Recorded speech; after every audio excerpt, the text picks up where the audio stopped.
matur evacha matu patur vabalina kretur agne shunopiva dehakim anadatu swam nishketur matur evacha matur pitur vabalina kretur agne shunopiva dehakim anadatu swam nishketur matur evacha matu pitur vabalina kretur agne shunopiva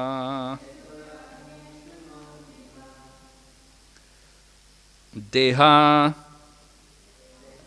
this body, kim anadatu, does it belong to the employer who gives me the money to maintain it?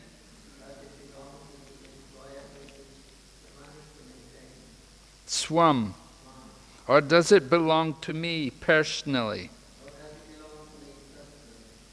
Nishektu, or does it belong to the person who discharged the semen? Matu eva, or does it belong to the mother who maintained this body within her womb?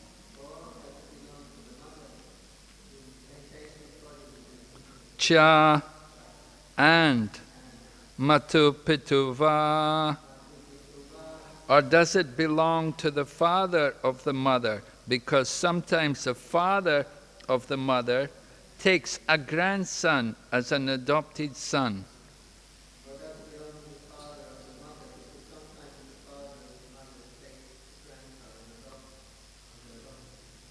Balina, or does it belong to the person who takes this body away by force? Kretu, or to the person who purchases the body as a slave. Agni, or to the fire, because ultimately the body is burned. Shuna, or to the dogs and vultures that ultimately eat it. Api, even, va, or. Translation. While alive, does this body belong to the employer, to the self, to the father, the mother, or the mother's father? Does it belong to the person who takes it away by force, to the slave master who purchases it, or to the sons who burn it in the fire? Or, if the body is not burned, does it belong to the dogs that eat it? Among the many possible elements, who is the rightful claimant? Not to ascertain this, but instead to maintain the body by sinful activities is not good. No purport. We'll read text number 12. Evam sadaranam deham avyakta prabhavapyayam kovidvam atmasat kritva hanti jantum nasata. Translation. This body, after all, is produced by the manifested nature and again annihilated and merged in the natural elements. Therefore, it is the common property of everyone. Under the circumstances, who but a rascal claims this property as his own, and while maintaining it, commits such sinful activities as killing animals, just to satisfy his whims?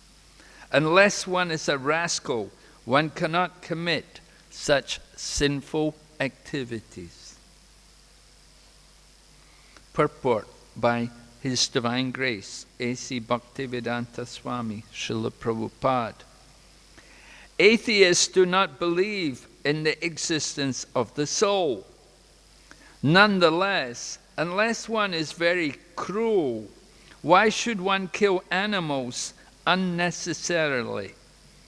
The body is a manifestation of a combination of matter. In the beginning, it was nothing, but by a combination of matter, it has come into existence. Then again, when the combination is dismantled, the body will no longer exist.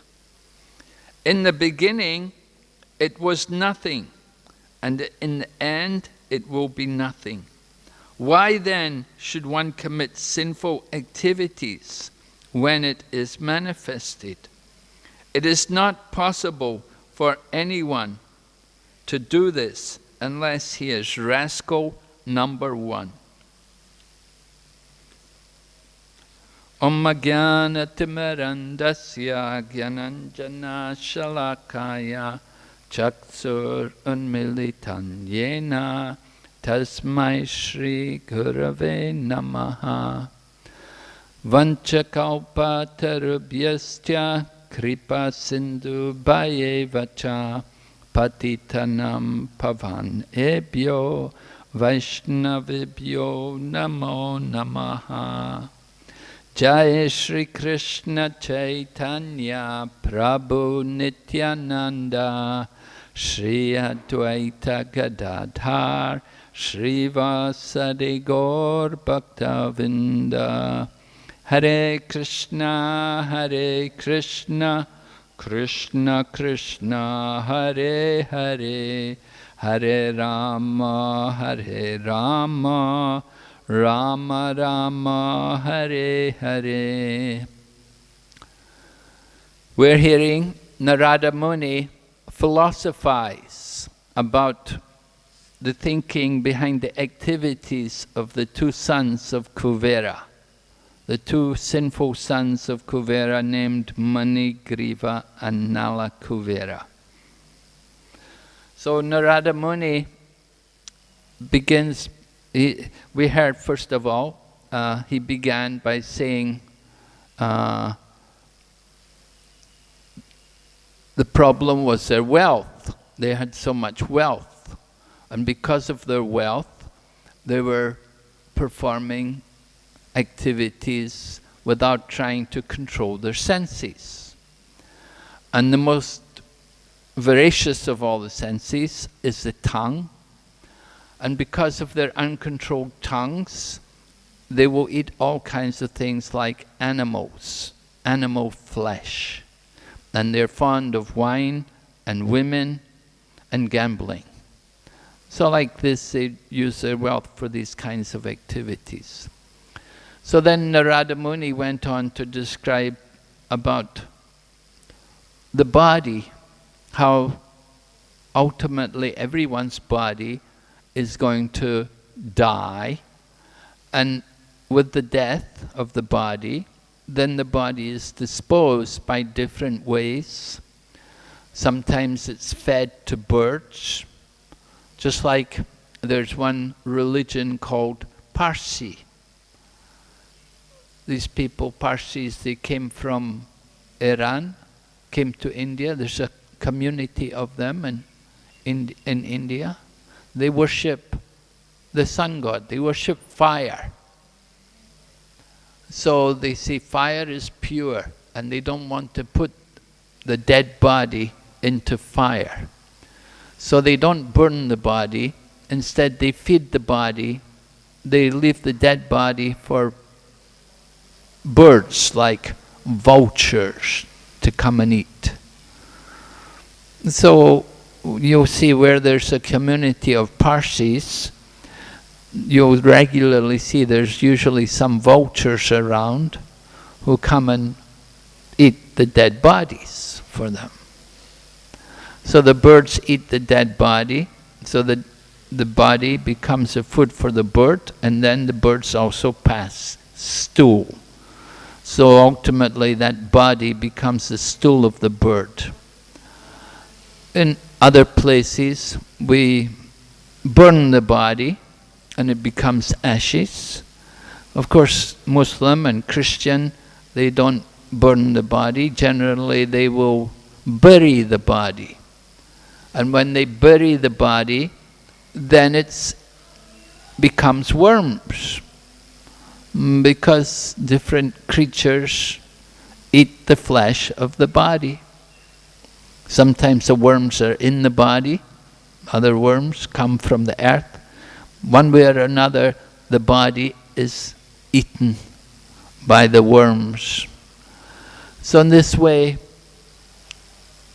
the body is transformed into ashes or stew, unpleasant things.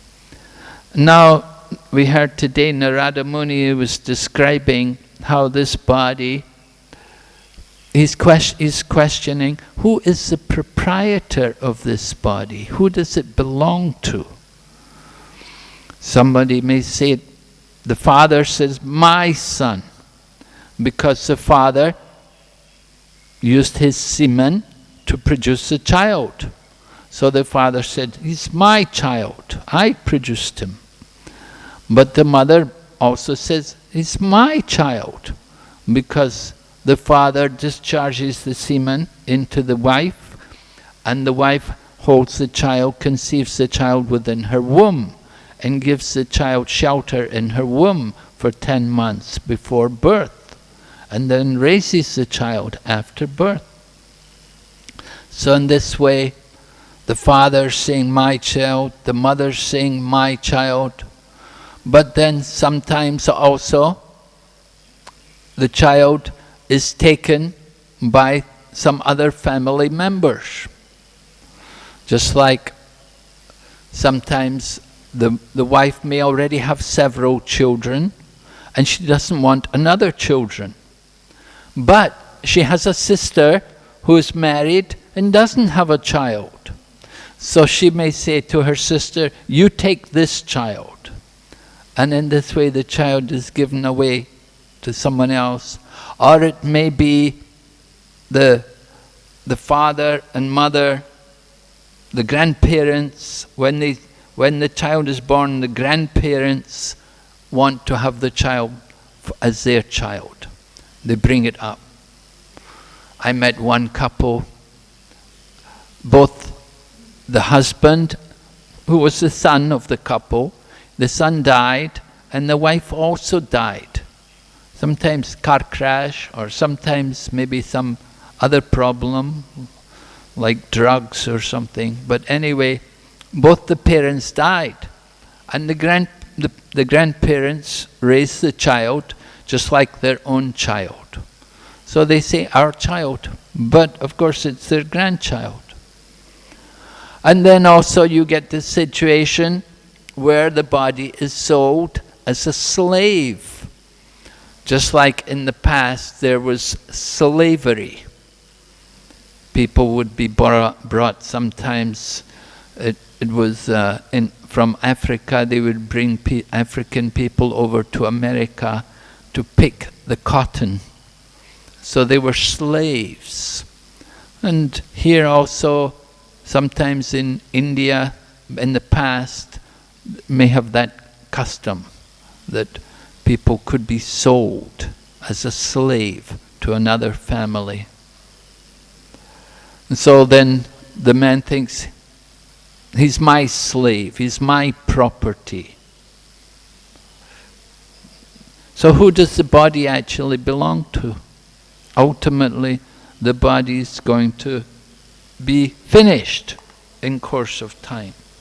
So it transforms into these different elements. Somebody's thinking, this body belongs, the man himself, he's thinking, it's my body, belongs to me. But then we find ourselves in this situation, we have no independence. The parents claim, you're our child, you do what we say. And then you may be sold as a slave, and the custodian of the slave, you're my property, you do what I say. So who does the body actually belong to? It's interesting question. So Narada Muni is examining this kind of thinking. Yeah.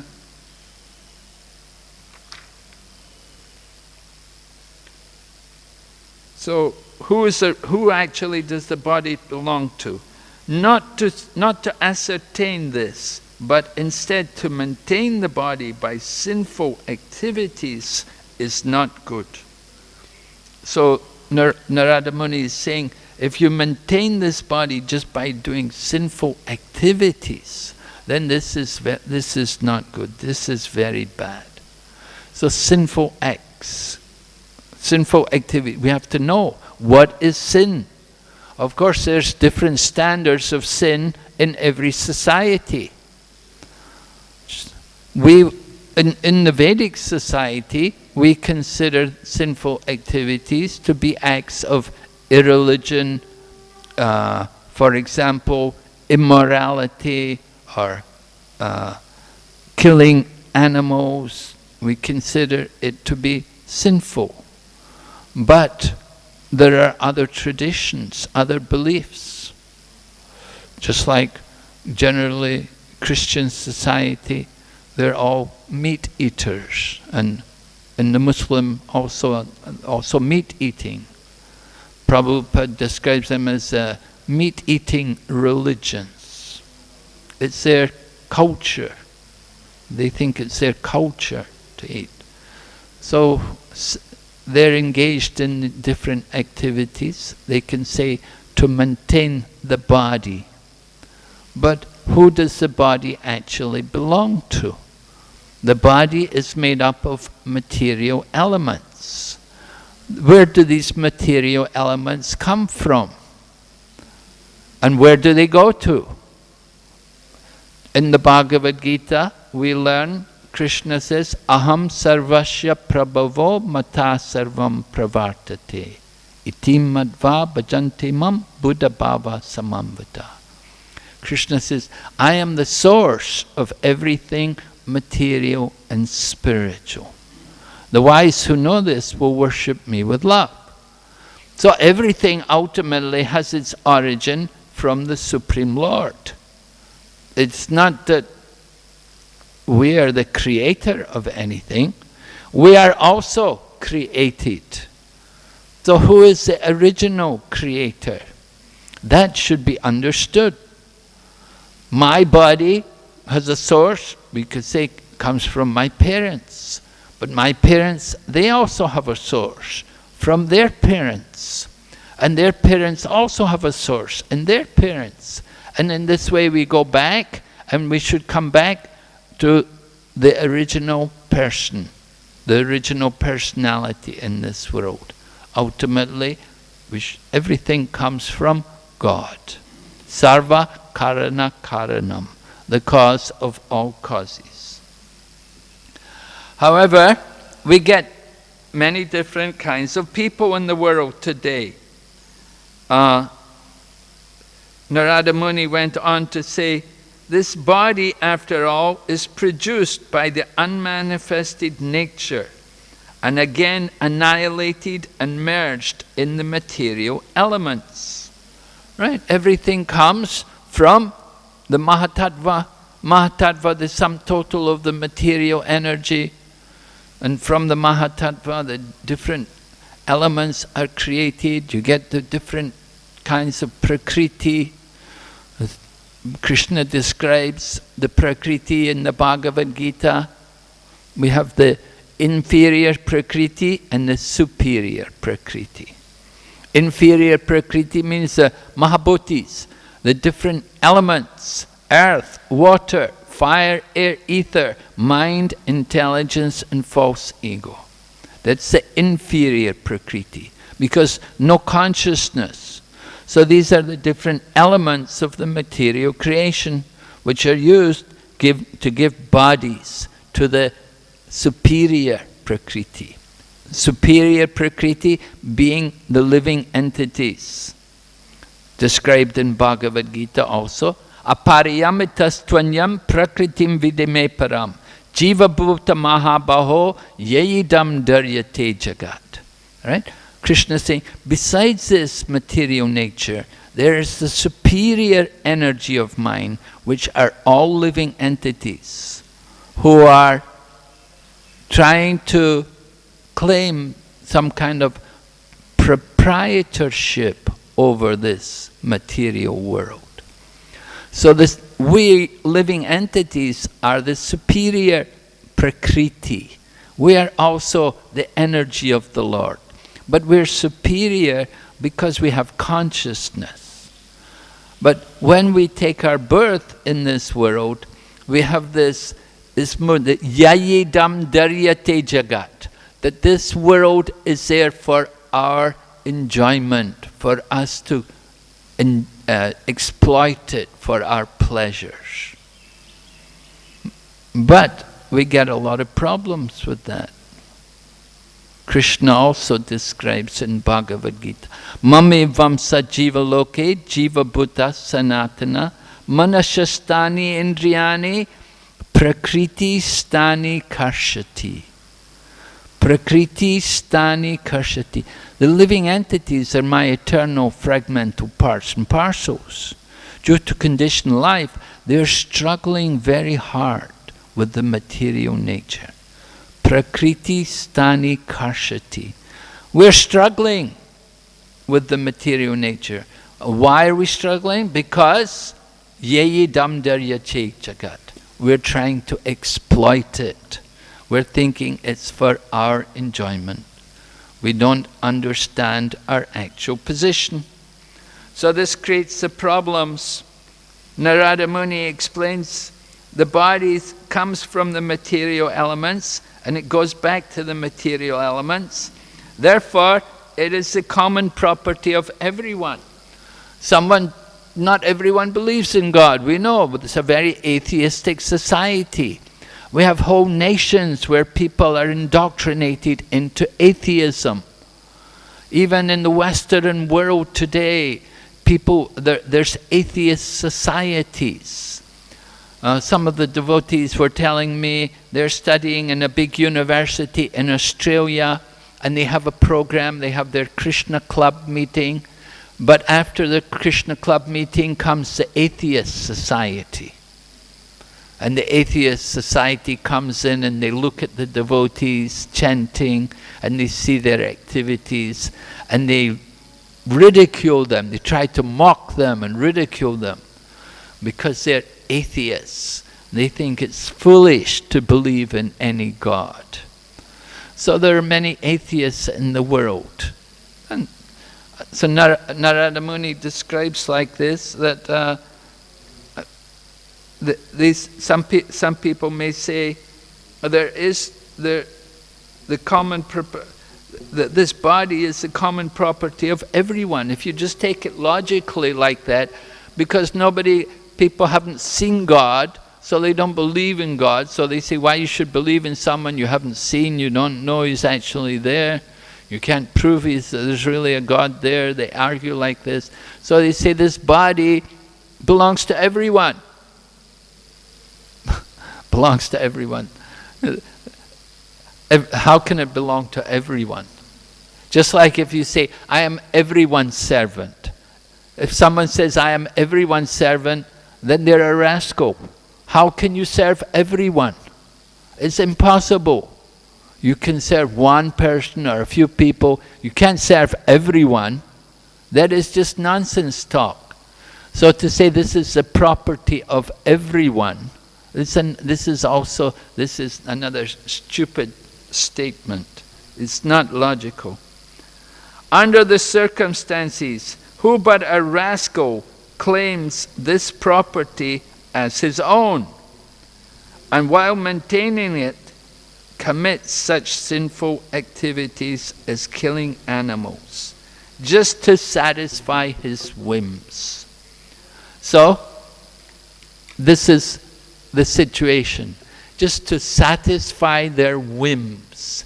Actually, they have no good reason for killing the animals. People say, oh, I want to eat. There's so many other things to eat. They don't have to kill the animals. They don't have to use violence to eat. Everything is available there in the form of food grains and vegetables and fruits. But people are so sinful, they're so hard-hearted, they're so cruel that they like to give pain and suffering to innocent animals.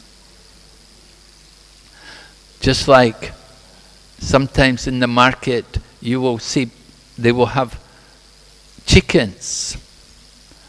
And if you're in countries like China or India, sometimes you go there, people will purchase the chicken or the hen. It's alive when they purchase it. It's alive, but the man will chop the head off. So when the little child may be there, and the child sees it, the child will cry.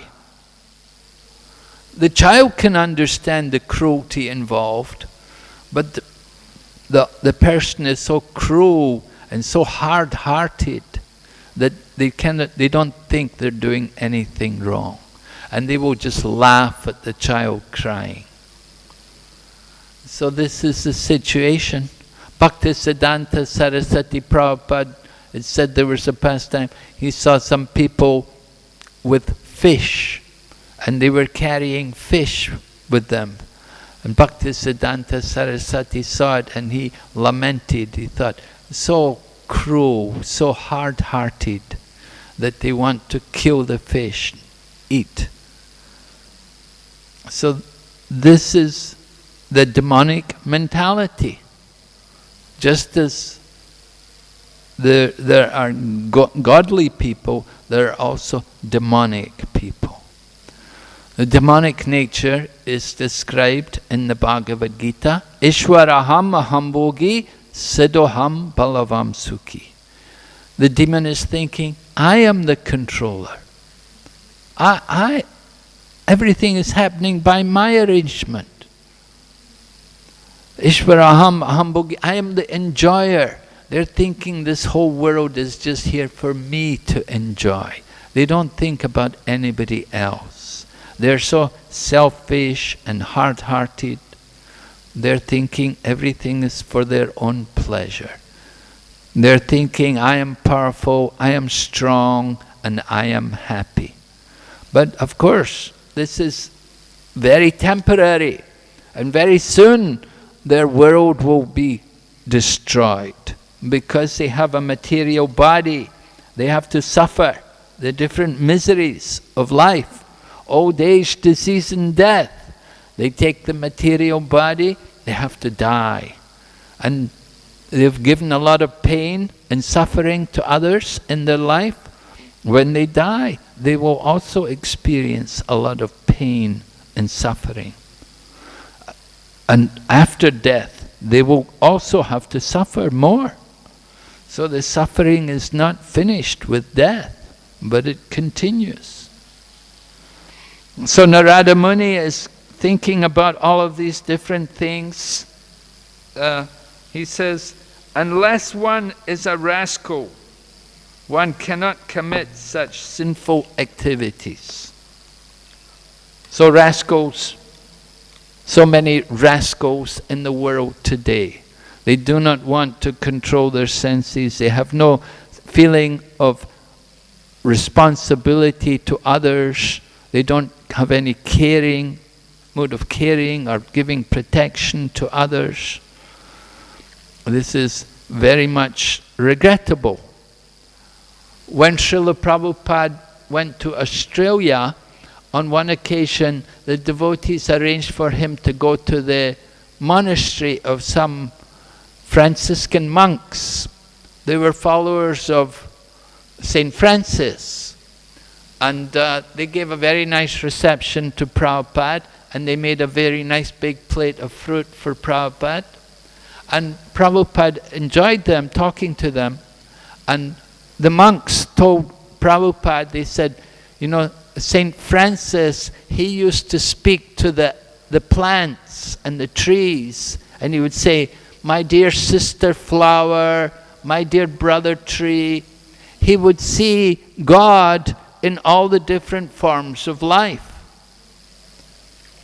When Srila Prabhupada heard this, Srila Prabhupada said to the monks, he said, that is real God consciousness. God consciousness, to see life in all living entities. It's very important to develop that kind of appreciation for life. Unfortunately, people are so blind today. The demonic mentality is so strong that they can eat anything without thinking about it. They have no feeling. And you can see also how some of these commercial chains, these big restaurant chains, they're very successful in blinding the people by, they make a very attractive presentation with their restaurants and dining rooms that come and enjoy, and they'll make also a park for the children with some swings and games. Come and your children will be happy here and you will enjoy. And in this way they sit and they eat all kinds of forbidden, prohibited food. They don't show them the nasty scenes which go on behind producing the food. The slaughtering, the butchering, how they're cruelly treating the animals in the most horrible ways. So, foolish people today are like that. They don't think about it. They don't think what you're supposed to eat, what you're not. They don't even understand that things like milk come from the cow. People think milk is something like, you know, it's like one of these soft drinks, carbonated drinks. You get it from the factory. So they think milk is something like that. They don't understand that milk actually comes from the cow. So they have people have this very materialistic vision behind everything. They're thinking everything is done by science. As Prabhupada used to say, the scientists cannot produce 1 grain of food, cannot produce 1 grain of rice. Everything is provided by God. But we're thinking we are the doer. We do not understand how actually everything is given to us by the grace of God. And similarly, the life of all of these different living entities is given by the grace of God. And when we interfere with their life, then this is sinful. To take the life of other living entities is a great sin, and people have to suffer for that. Just like our own bodies, we all want to live. We have the desire to live. You can see with this coronavirus, people are worried. Why are they worried? They're the fear of death, because people have that fear. We're afraid of death, we want to live. And just as we want to live, other living entities also desire to live. The different creatures who are so cruelly treated when the animals are taken to the slaughterhouse, it's a very pathetic and horrible scene. But people are blind to these things. So, it's important for people to understand not just the body, but the soul. That within the body there is the eternal soul. And that soul is a part of the Supreme Lord. And every living entity is a part of God. We want to therefore give proper respect for all different forms of life. Prabhupada called the devotee over, a little insect was crawling on the table. Prabhupada called the devotee over. He said, "You see this insect?" I said, "Oh Prabhupada, you want me to throw it out?" Prabhupada said, "I want you to think how to give him Krishna consciousness. We should think how to benefit all living entities, how to give God consciousness everywhere, to every form of life." And of course this was discussed by Haridas Thakur and Lord Chaitanya. Lord Chaitanya asked Haridas Thakur how to benefit all living entities, and the answer was given by Haridas that the loud chanting of the holy names is beneficial to all living entities. Just chanting the holy name aloud will benefit all the living entities. One devotee opened a center, I think, where was it? Somewhere in USA, another city, opened up a new center. And then he wrote to Prabhupada. He said, "Prabhupada," he said, "I don't think this center's successful." He said, "Nobody's coming." Prabhupada said, "Nobody's coming?" He said, "Just chant Hare Krishna. There are so many living entities everywhere. Give them the holy name." So this was Prabhupada's mood. You know, he wanted Krishna consciousness to be distributed to everyone, every living entity. This is Krishna consciousness. To benefit all living entities, the loud chanting of the holy names is the best remedy, the best aid to all living entities, to help them to get a higher consciousness, to make the best use of the body they have. So chanting the holy name helps to awaken the soul within the living entities. Therefore Bhaktivinoda Thakur says, "Jeev jago." The souls are sleeping, covered by Maya, in ignorance about the goal of life. They just simply want to serve the tongue. The tongue wants to eat all different varieties of animal flesh, and in order to do that, they will kill so many different living entities. But they do not understand how the reactions will come from this. And different reactions come upon the human being for his different sins. In every society, they have the understanding of action and reaction. It's not there only within science. Just like in the laws of motion, we learn that to every action, there's an equal and opposite reaction. So same way in Hindu society. In India, they have a saying, "Jaisa karega, aisa barega." That you do like that, it will come back in the same way. In the Christian Bible, it says, "As you sow, so shall you reap." You get the reactions for what you do. In China also, we have a similar saying to this.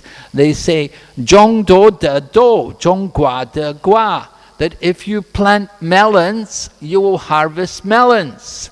And if you plant beans, you will harvest beans. "Shan yo shan bao, yo bao." You see, in Chinese they say, you do good, you will get good. You do bad, you will get bad. This is the laws of nature. It's there in every society. Whether there is God or not, whether you're atheist or not, This understanding is there all over the planet. But people are not understanding. They're thinking, oh, animal. Some people think animal has no soul. They think animal has no intelligence. Certainly animal has some intelligence. Just last night, I came out from the brahmachari kitchen, and outside the brahmachari kitchen, 3 or 4 dogs are there. Why are they there? Because they know food is there. They're intelligent to understand where is the food, and they know what time is the prasadam. They come exactly at the prasadam time because they're intelligent. They know. They want to eat, they'll get some food at that particular time. How can we say they have no intelligence? Even the plants show their intelligence. If you put the plant in the shady place, the plant will move towards the light because the plants need sunlight to grow. The plant will move in the direction of the sun to get the rays of the sun so it can grow. So everywhere there is intelligence in every form of life. And that intelligence is there. It's coming from the soul, life, consciousness. Certainly there is consciousness in the plants. There is consciousness in the animals. Just as there is consciousness in human beings. The point is that our consciousness has become covered by ignorance. And that ignorance has to be removed. Therefore, Narada Muni is considering how to remove that ignorance, how to give them awaken their real consciousness. Hare Krishna. Any question?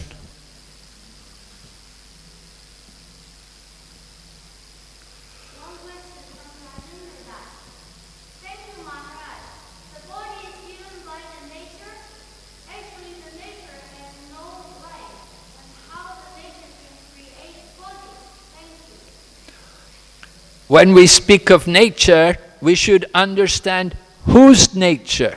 Just like I have my nature and you have your nature, so similarly when we speak of nature, there's a personality behind this nature.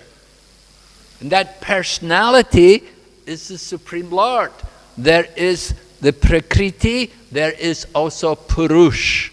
Purusha means the enjoyer, that person, that living force, the one who's Prakriti, that energy. Nature's Prakriti, that Prakriti is under the control of the Purusha. And who is the Purush? The original Purusha is the Supreme Lord. Govindam Adi Purusham Tamaham Bhajami. The Adi Purush, the original enjoyer of everything is the Supreme Lord. So that nature is under him. Is his nature. Maya jakshena prakriti suyate sacharataram.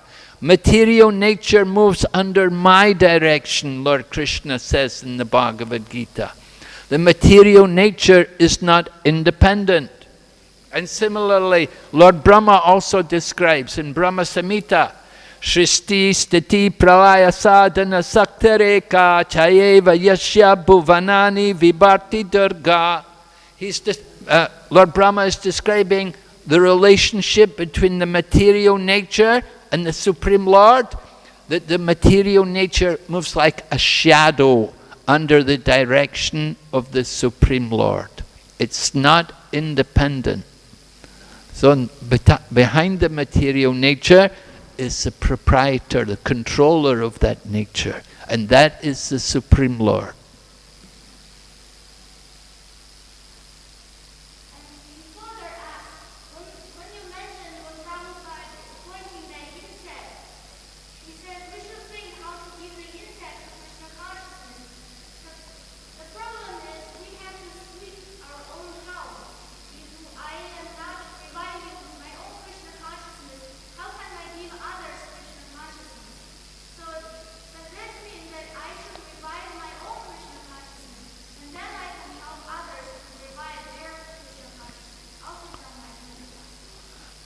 Generally, that is correct, that first we have to ourselves become Krishna conscious, then we can give Krishna consciousness to others.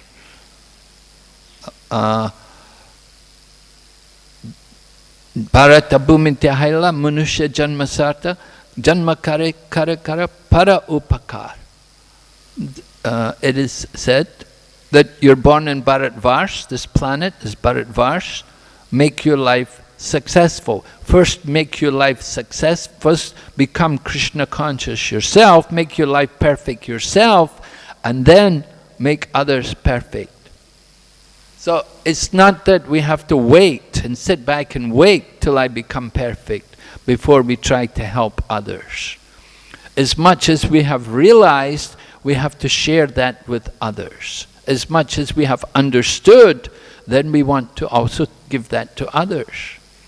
It is said, the more we distribute the mercy of Lord Chaitanya, the more we get the mercy ourselves.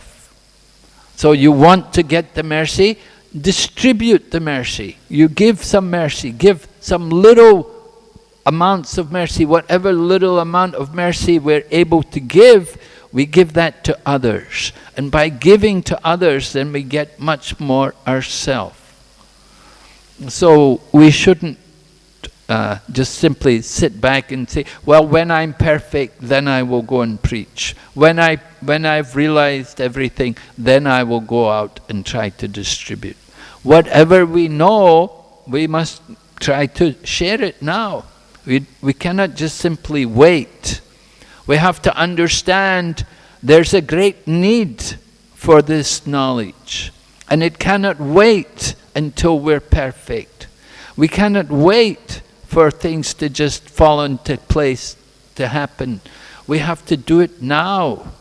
We have to take advantage. Whatever we have understood, whatever we have learned, then we want to share that. And by trying to distribute that, trying to give that to others, then we will get more realization ourselves. We will get more understanding and more appreciation of this knowledge, the more we go out and try to distribute it to others. If we simply sit back, then we forget about what condition the world is in. We forget how much suffering is in the world. We can just simply live in our own corner and be comfortable and be happy. But we should also be compassionate on others and think how to help them, how to save them. So that is the business of a devotee. We don't want to just only deliver ourselves, we want to deliver everyone else.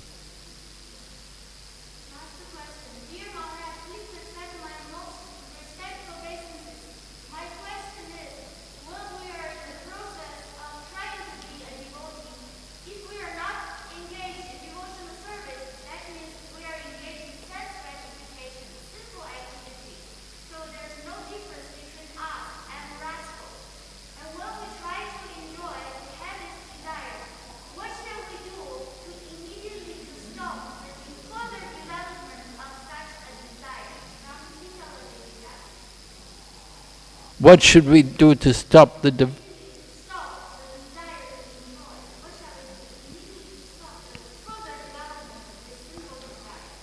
Yes, well, we have to connect ourselves to Krishna's service. We have to utilize everything in the service of Krishna. We have to engage in activities of Krishna consciousness. Only the activities of Krishna consciousness can protect us from sense gratification. So if we're not, as you said, if we're not serving Krishna, then we're serving Maya, we're engaging in sense gratification.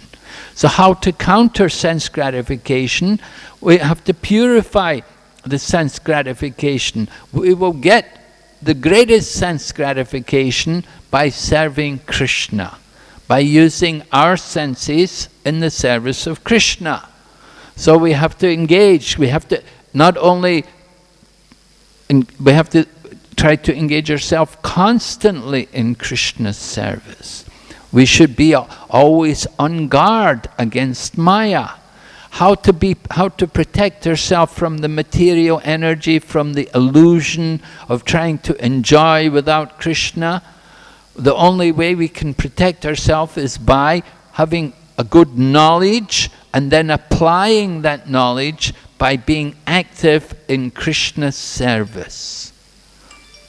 So we want to have that, we want to be very cautious, to be always on guard. We had one devotee, I remember in London there was one devotee, he used to be a boxer before he became a devotee. So he was a boxer. So he told me, he said, you know, when you fight, you have to keep your hands up. If you drop your hands, then they'll punch you in the face, and that's where you really get hurt, when they hit your face. So you got to keep your hands up, you keep your guard up. So Krishna consciousness is like that. We have to always be on guard against the illusion of the material energy. And in order to be on guard against the illusion of material energy, we have to always remember Krishna. And how to always remember Krishna? That is by chanting the holy name. If we keep the holy name on our tongue, keep chanting, and we have so many nice slokas, wonderful slokas from the scriptures to recite. We have so many wonderful pastimes of the Lord to recount and to reflect on. We have to keep our minds always busy in this way. Don't allow the mind to contemplate the thought of sense gratification. When the mind wanders to sense gratification, bring it back. Just like the fly is always attracted to stool, or some poison, some dirty infected sore. The fly will find the sore. But we have to be like the bee. Go to the honey. Keep the mind always absorbed, thinking of Krishna, chanting the holy name, singing the different songs given to us by the Vaishnava acharyas. Constantly, it takes some practice, but by practice we can become perfect. Hare Krishna.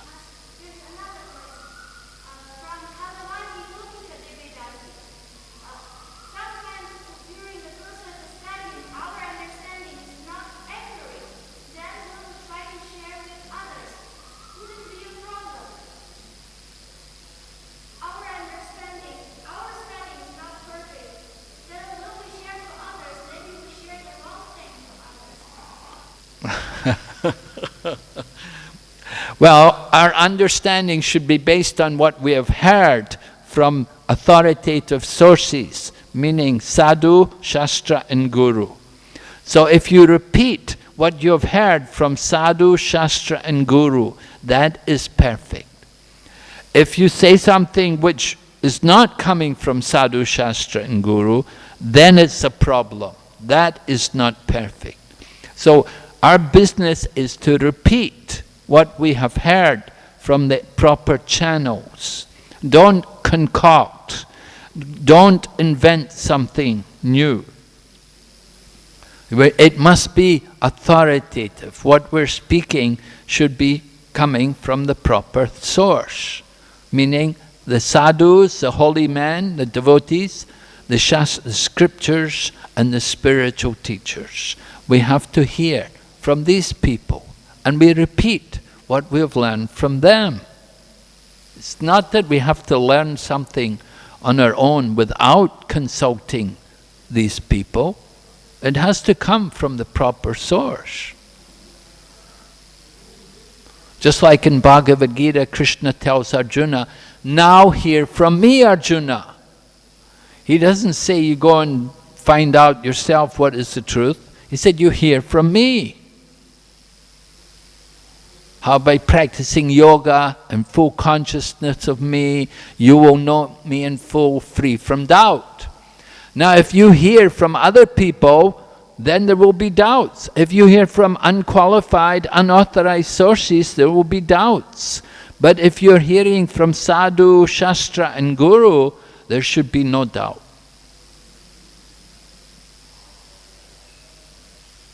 Okay? Okay, thank you very much. Srimad Bhagavatam ki jai, Srila Prabhupada ki, Gaur Premanande.